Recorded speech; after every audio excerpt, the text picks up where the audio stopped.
नगर निगम का विस्तार हो गया कि एग्जीक्यूटिव ऑर्डर आप पास कर दीजिए।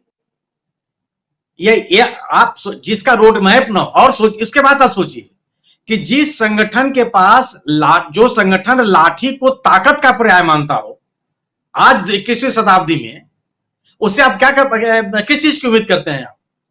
जब पूरी दुनिया कहती है कि ज्ञान ताकत है, सूचनाएं ताकत है, जानकारी ताकत है, वैसे में लाठी जो संगठन कहे कि ये ताकत का पर्याय है, तो आप उम्मीद कीजिए कि किस सोच की तरफ जा रहे हैं लोग। ये केवल और केवल ध्रुवीकरण की कोशिश है, राजनीतिक लाभ के लिए, दल विशेष को लाभ पहुंचाने के लिए, समाज को बांटने के लिए, और कोई तरीका आपके पास नहीं है।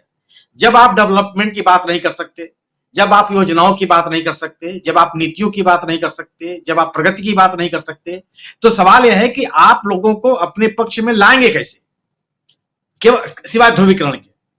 और ध्रुवीकरण के अलावा कोई आपके पास विकल्प नहीं है। और ध्रुवीकरण का यही आधार हो सकता है कि आप लोगों में राष्ट्र भक्ति का एक नकली भावना भरी है। आप लोगों को फिरका परस्ती के नाम पर लोगों को एकत्रित कीजिए, जिसमें कि आपके जो समाज के मूल मुद्दे हैं उससे आदमी का ध्यान भटके, और आप दल विशेष के प्रति लामबंद हो, और आप जिस राजनीतिक ताकत की बात करते हैं उसमें आप बढ़ते चले जाएं। जब आप सांप्रदायिक सौहार्द के साथ या दूसरे संप्रदाय के लोगों के अस्तित्व को स्वीकार करने के लिए नहीं तैयार है, जब आप सोचिए कि आप अपने विवेक की कल्पना कीजिए, विवेक इनका क्या है? अजान 10 मिनट नहीं पंत साहब, कुछ सेकंड के लिए होता है। आप गांव में रहते हैं, आप कुछ सेकंड के लिए आवाज आती है, लोगों को ऐलान करते हैं कि ये नमाज का वक्त हो गया। मिनट भर नहीं चलता वो, और उसकी एक निश्चित एक समय अवधि है, और उसके लिए आप पूरा जी 5 बार होती है, लेकिन सवाल कुछ सेकंड के लिए होती है, और उसके लिए वो नमाज नहीं पढ़ते हैं लाउड स्पीकर के ऊपर, कहीं नहीं हुई है। और आप कहिए कि मैं लाउड स्पीकर पर हनुमान चालीसा पढ़ूंगा, उस समय जब अजान हो जाएगी, समाज को आप ले कहां जा रहे हैं? और आप ये सोचिए कि जो समाज, जो देश आर्थिक रूप से विपन्न होगा, वो श्रीलंका होगा कि अखंड भारत होगा? वो सीरिया होगा कि अखंड भारत होगा? आर्थिक रूप से सशक्त हुए बगैर क्या कोई भी देश दुनिया के पैमाने पर ताकतवर हो सकता है क्या? छोटे छोटे देश जो आर्थिक रूप से संपन्न है, वह बहुत आगे हैं, किसी के नहीं सुनते वो, और उनको पूरी दुनिया मानती है। वो तकनीक में आगे हैं, उद्योग में आगे हैं, उत्पादन में आगे हैं, कृषि उत्पादन में आगे हैं, शिक्षा में आगे हैं, पूरी दुनिया में उनकी पहचान है, हर आदमी उनके पास जाता है। और जब आप अपने आप को ताकतवर नहीं और ताकतवर आप कैसे बनाएंगे? क्या संभव है कि कोई भी देश केवल अपने संसाधनों पर विकसित हो जाए? अगर उसके पास विदेशी निवेश न हो, अंतरराष्ट्रीय जो संगठन है वह निवेश न करें, बहुराष्ट्रीय कंपनियां वहां न आए, अंतरराष्ट्रीय शिक्षण संस्थाओं से आपको प्रशिक्षण न मिले, उनके साथ आपको शिक्षा के अवसर न उपलब्ध हो, तो क्या अपने देश को ताकतवर बना सकते हैं क्या? और यह सुविधाएं क्या जब अपने आप को एक संकीर्ण मानसिकता में आप घेर लेंगे, आप दूसरे संप्रदाय के प्रति एक नफरत भरी भावना रखेंगे, आप सहअस्तित्व की बात से इनकार करेंगे, तो क्या ये अवसर आपको मिलेंगे? कभी नहीं मिलेंगे। अगर आप और इनके अभाव में जब आप ताकत और अगर आप लाठी को ही ताकत मानते हैं, तो ईश्वर आपका भला करे। तो सिवाय इसके ही है, आपके पास कोई रोड मैप नहीं है। आप केवल इस तरह की बात जानबूझ के आप करते हैं, जिससे कि आप लोगों इस देश के अंदर जो जन सरोकार के विषय हैं उनसे लोगों का ध्यान भटके। इस देश की अखंडता, इस देश की संप्रभुता, इस देश का संविधान, इसको बचाना सबसे बड़ी चुनौती है। चारों तरफ से खतरे आपके पास है। अब जिसकी बात आप अभी भारत सरकार ने कभी इसको स्वीकार नहीं किया, हम भी नहीं मानते कि अब चीन में हमारे अखंड भारत के, हमारे देश के संप्रभु राज्य में कहीं भी उसका हस्तक्षेप है, चलिए। लेकिन मान लीजिए राजनीतिक बयान आया, आप उसे खंडन कीजिए, नहीं, वो भी नहीं होता। अभी हाल में जिस तरह की बात भारतीय रक्षा मंत्री और विदेश मंत्री की मौजूदगी में अमेरिकी राष्ट्रपति ने कही, आप उसका भी प्रतिकार नहीं कर पाए। मानवाधिकार को लेकर के कोई बात आप नहीं कर पाते, नहीं कर पा रहे हैं आप, और आप बात करते हैं अखंड भारत की, और अखंड वो भी कोई रोड मैप आपके पास नहीं है। केवल एक कपोल कल्पना, लोगों को, जिसकी बात पंत जी ने कही कि एक अंधे सुरंग में आप लोगों को ले जाने के लिए प्रेरित करना। कि आप चलते चले जाइए, किसी रोशनी की आप उम्मीद मत कीजिए।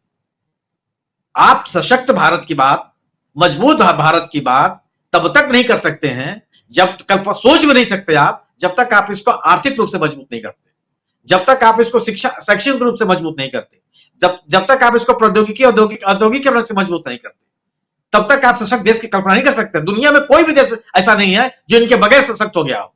जो आज विकसित देश माने जाते हैं, इन पैमानों पर आ गए हैं। हम कहां हैं? मानव विकास के जितने भी मानक हैं, उनमें हमारी आपकी स्थिति क्या है? ये अलग की बात है कि किसी भी अंतरराष्ट्रीय एजेंसी के रिपोर्ट को हम मानने के लिए तैयार नहीं है। हम कहते नहीं, सब फर्जी है, हमारे अपने निष्कर्ष हैं। तो सवाल इस बात का है ना कि आप इस तरह की बात करके केवल और केवल एक तरह का भ्रम फैलाना चाहते हैं और एक फर्जी किस्म का राष्ट्रवाद दिखाना चाहते हैं, जिससे कुछ हासिल नहीं होना है, कुछ भी हासिल नहीं होना है। देश को अब मैंने समूह में आप अविश्वास की स्थिति पैदा करना चाहते हैं, और ये किसी भी देश के लिए किसी समाज के लिए हित कर, किसी गांव के लिए हित कर नहीं है। जिस मोहल्ले में आप रहते हैं वह हित कर नहीं है। जिसके विजय शंकर जी ने कही कि उस मोहल्ले में आप सुरक्षित नहीं है, देश की बात तो छोड़ दीजिए, जिस तरह का आप माहौल बनाते जा रहे हैं, और इस तरह का माहौल बना करके आप यह उम्मीद करते हैं कि पड़ोस के देश आपके साथ महासंघ बना लेंगे, आपके साथ अखंड भारत की परिकल्पना में शामिल हो जाएंगे। और क्या वो इतने कमजोर हैं कि आपने एक बार सीटी बजाई और सब दौड़ के आपके पाले में चले आएंगे? कहां, किस दुनिया में आप जी रहे हैं? कहां ले जाना चाहते हैं लोगों को? किस तरह का सपना दिखाना चाहते हैं इस देश के युवाओं को?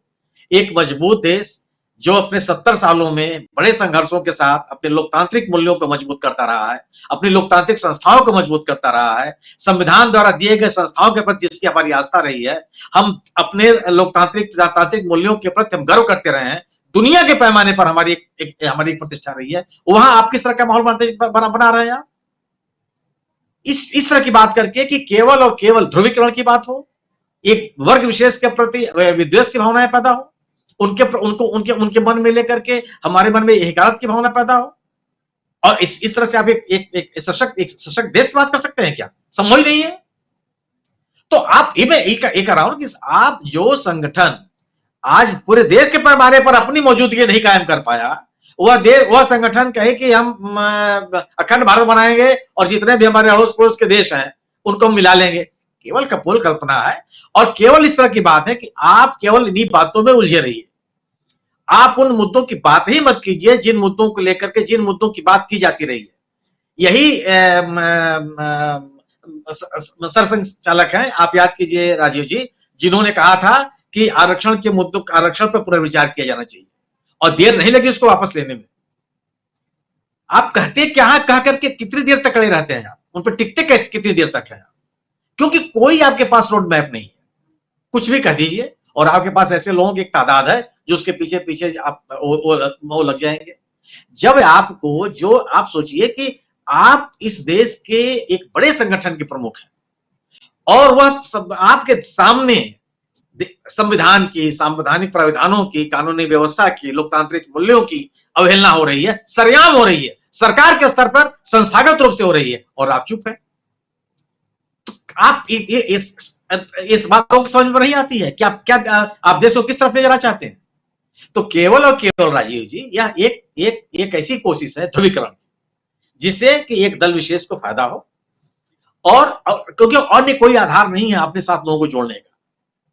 आप केवल अगर आपने गवर्नेंस के आधार पर अपने साथ अपने लोगों को आप जोड़ सकते हैं, विचार के आधार पर अपने लोगों को जोड़ सकते हैं, एक नीति के आधार पर लोगों को अपने साथ आप जोड़ सकते हैं, वो आपके पास है नहीं, आपने किया नहीं। 8 साल आपके पास किया जाए, जिसकी बात उठी कि टंडन जी ने उठाई कि आखिर 8 साल में आपने किया क्या? वाजिब सवाल है, लेकिन टंडन साहब बिल्कुल किया।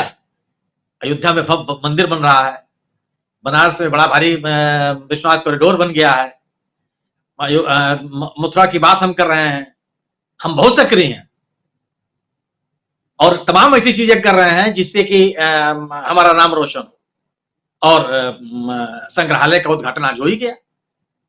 तो आप हमारे 8 साल की उपलब्धियों को मिनिमाइज मत कीजिए, हमने बहुत हासिल किया है। इसलिए राजीव जी, यह केवल और केवल ध्रुवीकरण की कोशिश है और कुछ नहीं है। जी, ध्रुवीकरण की कोशिश है, लेकिन एक